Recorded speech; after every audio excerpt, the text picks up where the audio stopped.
રામ રામ ખેડૂત મિત્રો, ખેડૂતોની ચેનલ સૌરાષ્ટ્ર માર્કેટમાં તમારું હાર્દિક સ્વાગત છે।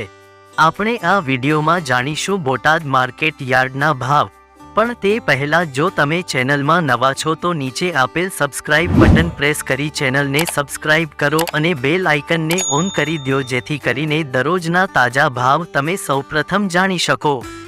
તો આજના ભાવ આ પ્રમાણે રહ્યા હતા।